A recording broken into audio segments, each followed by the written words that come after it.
안녕하세요. 김다니엘입니다. 윤 대통령이 불구금된 지 50일 만에 드디어 석방되었습니다. 구치소를 걸어 나와서 대한민국의 자유를 수호하는 국민들에게, 그리고 구치소 주위에 대기하고 있던 지지자를 향해서 허리 굽혀 인사를 하는 모습을 보고 아마 많은 국민들은요, 뜨거운 눈물을 흘렸지 않나 저는 생각해 봅니다. 아직 모든 것이 끝난 것은 분명히 아닙니다. 그러나 상황이 현재 역전으로 진행되고 있다고 보시면 됩니다. 좌파 방송국인 MBC와 JTBC조차요, 그동안 윤석열 내란 수계라는 그런 표현을 썼지 않습니까? 대통령의 호칭을 빼버렸습니다. 그런데 이제는요, 슬그머니 대통령의 호칭을 붙여서 방송하고 있는 것을 여러분도 보고 있을 줄 압니다. 아직도 그들이요, 자신들의 기존 논조대로 그런 방송을 하고 있습니다만은, 이들이 대통령이라는 호칭을 붙여 부르면서 방송을 하는 것만으로도요, 큰 변화에 속합니다. 이래서 민심이 무서운 겁니다. 선동하고 여론몰이하고요, 자기네들이 원하는 대로 그렇게 끌고 가려고 그들은 참 부단히 애를 썼습니다. 그런데 성남 민심 앞에서는요, 그들도 어쩔 수가 없었던 겁니다. 이제는 헌법재판소의 판결만 남겨두고 있습니다. 이로써 헌법재판소도요, 이제는 국민들의 성남 민심에 당황하지 않을 수 없을 겁니다. 현재 평의 중에는 그 헌법재판소가 처음에는요, 박근혜 대통령 때처럼 8대 0으로 그렇게 인용해서 대통령을 파면시키기로 그렇게 결론을 미리 정해놓고 그렇게 재판을 진행하고 있었다고 여러분 보시면 됩니다. 8대 0이란 그 스코어는요, 판결에 대한 부담과 책임을 분산하는 그런 그 효과가 있거든요. 그래서 어설프게 6대 3, 6대 2 이런 식으로의 그 스코어보다는요, 8대0은 그런 스코어, 그런 것으로 그렇게 파면을 시키는 겁니다. 그런데 이 모든 것은요, 이해 어렵게 되지 않았나 저는 개인적으로 생각해 봅니다. 원래 골수 좌파 4명은요, 목에 칼이 들어와도 인용으로 그렇게 표를 던질 사람들입니다. 그런데 중도 보수 성향의 4명은요, 이 정도 민심이나 대세의 흐름이 계속 지속된다면요, 인용적으로 선뜻 그렇게 표를 던지지 못할 거라는 겁니다. 박근혜 전 대통령 탄핵 시에는요, 보수 성향 재판관들이 훨씬 많았습니다. 그래서 박근혜 전 대통령도 분명히 안심을 했습니다. 헌법재판소에서요, 기각으로 분명히 복귀할 거라고 그렇게 기대를 하고 있었습니다. 그래서 적극적으로 대처도 하지 않았습니다. 그런데 결과는요, 보수 성향의 재판관들이 많이 있었음에도 불구하고 8대0의 그 인용으로 파면되고 말았지 않습니까?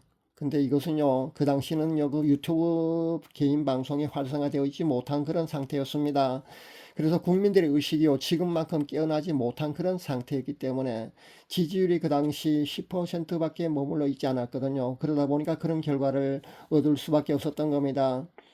그리고 그 당시는요, 세월호 문제라는 그런 어떤 그 문제를 가지고 말입니다. 선동하는 그런 언론의 보도가 상당히 했지 않습니까? 거기에다가 탄핵을 주장하는 그 야당의 그 장외 집회 말입니다. 촛불 집회가 그렇게 여론몰이에 성공을 했습니다. 그러다 보니까요, 보수 성향의 그 재판관들까지도 말입니다. 결국은 8대 0이라는 그런 탄핵 인용의 결과에 표를 던지고 말았다는 겁니다. 근데 지금은요, 상황이 완전히 다르다는 겁니다. 그때와는 전혀 다른 그런 상황이 되었습니다.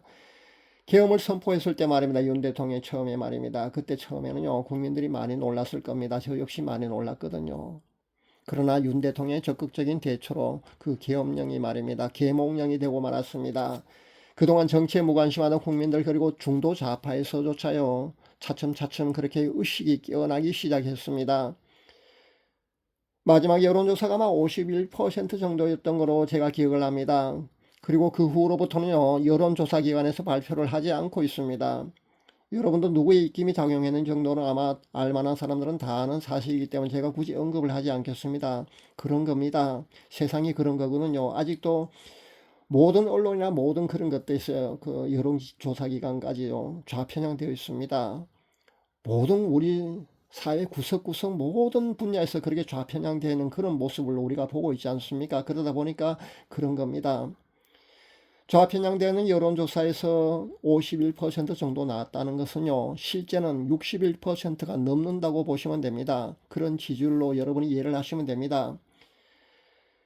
그들이 내란죄로 몰아가는 원인이 뭡니까? 그 이유는요, 곽정원 특수전 사령을 협박 회유한 거, 그리고 홍장원 살생부 메모, 이 두 가지 아닙니까? 근데 이 두 가지가 현재 조작되었다는 것이 만천하에 드러났지 않습니까?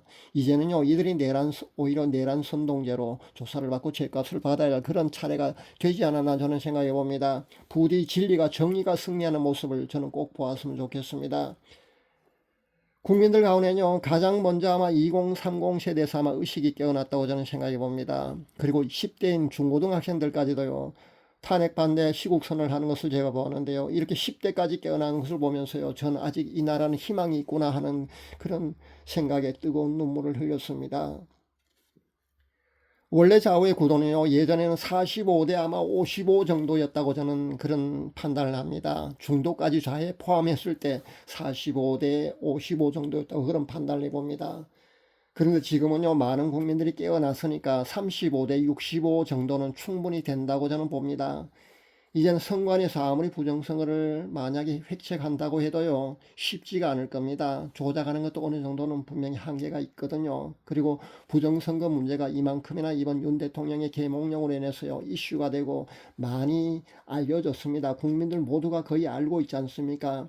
그러다 보니까 그들도 만약에 장난을 친다고 해도요, 크게 장난은 못 친다는 겁니다. 우리나라가 이렇게 혼란과 아픔을 겪었지만요, 반면에 이렇게 얻은 것도 상당히 있다는 것을 우리는 알아야겠습니다. 이쯤 되면은요, 헌법재판소의 판결에 약간의 희망을 우리가 가져도 될 것 같습니다. 그들도 인간입니다. 그러다 보니까요, 솔로몬처럼 지혜로운 판결을 만약에 한다면은요, 각하가 가장 적절하지 않나 저는 생각해 봅니다. 실제 절차상의 문제가 많은 탄핵 소추안입니다. 그러다면 그들이요, 자기네들의 책임과 그런 원망이나 이런 걸 듣지 않으려면은요, 가장 지혜로운 판결을 한다면은요, 각하로 판결을 하면 좋습니다. 사실 각하가 되어야 되는 게 맞고요. 그렇게 각하로 판결을 한다면요, 그들이 가장 부담이 가장 적은 그런 지혜로운 그런 솔로몬의 판결이 되지 않을까 저는 생각해 봅니다. 그런데 골수좌파 4명의 고집이 만약 계속된다면요, 4대4 내지 5대3 정도의 기각으로 판결이 나올 수도 있다는 겁니다. 이렇게 되면은요, 윤 대통령이 복귀됩니다. 그런데 여기에 변수가 있습니다. 여러분도 아시다시피요, 실제 부정선거 문제로부터 자유롭지 못한 재판관들이 상당수 헌법재판관들 사이에 있다는 겁니다. 이들이 아마 변수로 작용하지 않을까 저는 생각해 봅니다. 이 문제가 아마 분명히 변수로 작용할 것 같습니다. 왜냐하면요, 실제 헌법재판관 8명 중에 말입니다, 지방선관위 위원장 출신인 헌법재판관들이 상당수가 있거든요. 이들이 만약에요, 윤 대통령 복귀하고 부정선거 문제가 파헤쳐진다면요, 이들도 여기에 책임으로부터요, 자유롭지 못하기 때문입니다. 그러다 보면은요, 아마 기각의 표를 던지려고 생각했던 사람들조차 말입니다, 인용 쪽에 표를 던져서 대통령을 파면하지 않을까, 이런 변수도 있다는 것을 여러분 아시기 바랍니다. 이를 두고 여러분이 많이 기도하셔야 합니다. 만약에 말입니다, 재판관들이 여론과 민심을 외면한 채요, 6대2나 8대0으로 그렇게 인용해서 그렇게 대통령 파면을 시켜버린다면요, 이 나라는 더 큰 혼란의 소용돌이 속으로 그렇게 들어갈 수밖에 없다는 겁니다. 아마 4.19 혁명 같은요, 그런 엄청난 소용돌이 속으로 그렇게 들어갈 수도 있다고 저는 봅니다. 제가 본 세 가지 환상 중에요, 제일 먼저 처음에 계엄 선포에 국회에서 탄핵이 가결되고 그렇게 시끄러울 때 말입니다. 그 당시 제가 기도할 때 본 것은요, 노 아니면 어렵다는 그런 쪽으로 환상을 보았습니다. 두 번째 본 환상이 미국 트럼프 대통령이 취임식 때 본 거니까요, 그 환상은 미국의 실제적인 그런 큰 액션은 없을 거라고 여러분이 해석하면 아마 좋을 듯 보입니다. 실제 우리 많은 우파 유튜버들이 말입니다, 우리에게 희망 고문을 했지 않습니까? 희망회로를 돌리게 했습니다. 그런데 실제 아직까지도요, 미국의 개입은 없습니다. 그러니까 미국이 우리가 기대하는 만큼 그런 큰 액션을 취하는 그런 어떤 큰 것 터뜨려진다 뭐 이런 얘기를 많이 듣고 있을 줄 압니다. 그런데 그런 것은 실제 없었다는 겁니다. 그리고 앞으로도 아마 없을 것 같습니다. 아직도 희망회로를 돌려주는 우파 유튜버들이 상당수 많이 있는 것으로 제가 압니다만은, 우리가 그렇게 애타리고 애착에 그렇게 기다리고 있던 그런 큰 거 한 방은 말입니다, 아마 없을 것 같습니다. 제가 본 두 번째 환상은요, 미국의 트럼프 대통령 취임식 때 본 거니까 아마 미국의 큰 액션은 없을 것으로 그렇게 이해를 하는 것, 그렇게 해석을 하는 것이 아마 좋을까 생각합니다. 그리고 제가 마지막 세 번째 본 항상 말입니다. 어떤 사람이 대통령이나 호칭을 빼고 윤석열이라고 부르고 있으니까 윤 대통령이 그 사람에게 다가서 대통령이라고 불러라 그렇게 했다고 했지 않습니까? 앞 동영상에서도 제가 그렇게 분명히 그렇게 말씀드렸습니다. 전 이 세 번째 환상이요. 윤 대통령에게 희소식이 되기를, 그리고 우리 모두의 간절한 그 바람이 실현되기를 간절히 기도하고 있습니다. 여러분도 그렇게 기도할 수 있기를 바랍니다. 여러분들 이제는 판결만 남겨두고 있는 이 나라의 명운이 달려있는 이 대통령 탄핵 심판 말입니다. 각 하나 기각으로 그렇게 결정 날 수 있도록요. 기도 많이 해줄 수 있기를 바랍니다. 수일 내로 판결이 나올 수도 있다고 저는 봅니다. 아마 20일 전에 분명히 판결이 나올 수도 있다고 봅니다. 만약에요, 빠르면 빠를수록 우리에게 불리합니다. 만약에 늦으면 늦을수록요, 저들이 고민하고 있다는 증거가 되기 때문에 우리에게는 보다 더 생각하는 것보다 더 희망적인 그런 결과를 보지 않을까 저는 그런 생각을 해봅니다. 아쉬운 점은요, 10대 중고등학생들까지 시국선을 하는 그런 이 세상, 그렇게 세상이 돌아가고 있는데 말입니다. 한국 교회는요, 여전히 비겁한 침묵으로 일관하고 있다는 겁니다. 빛과 소금의 역할조차 못하고 있는 한국 교회가 과연 마지막, 이제는요, 그 존재 가치가 있는지 모르겠습니다.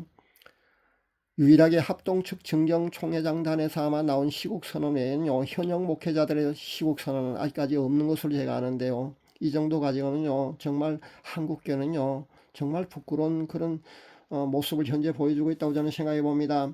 배도한 한국교회가 회견하지 않고 말입니다. 정말 얼마나 더 부끄러운 모습을 보일지 저는 안타깝습니다. 그러나 역사는요, 항상 소수의 의인들이라도요, 깨어있는 한 하나님께서는요, 그들을 통해서 역사하신다는 겁니다. 그래서 한국교회의 실망스러운 것은 사실입니다만은, 아직도 비록 소수지만은요, 기도하는 깨어있는 하나님의 신실한 백성이, 그런 자녀들이 이 땅에 있다는 것에 저는 희망을 가져봅니다. 아직 끝난 것은 분명히 아닙니다만은, 그리고 더 기도해야 되겠지만은요, 전 이 땅에 아직도 이름도 빛도 없이 삼천리방방곡곡 구석구석에 하나님께서 숨겨주신 기도하는 의인들이 아직도 있다는 사실에 저는 오늘 또 감사합니다. 마지막으로 헌법재판소의 판결이 나올 때까지요, 우리 조금만 더 힘을 내서 간절히 하나님께 기도할 수 있기를 바랍니다. 현재 역전이 진행되고 있으니까요, 조금만 더 힘을 내서 하나님께 기도합시다. 위기 가운데는 대한민국의 불임절의 기적이 반드시 일어날 수 있도록 우리 함께 하나님께 간절히 기도할 수 있어야겠습니다. 감사합니다.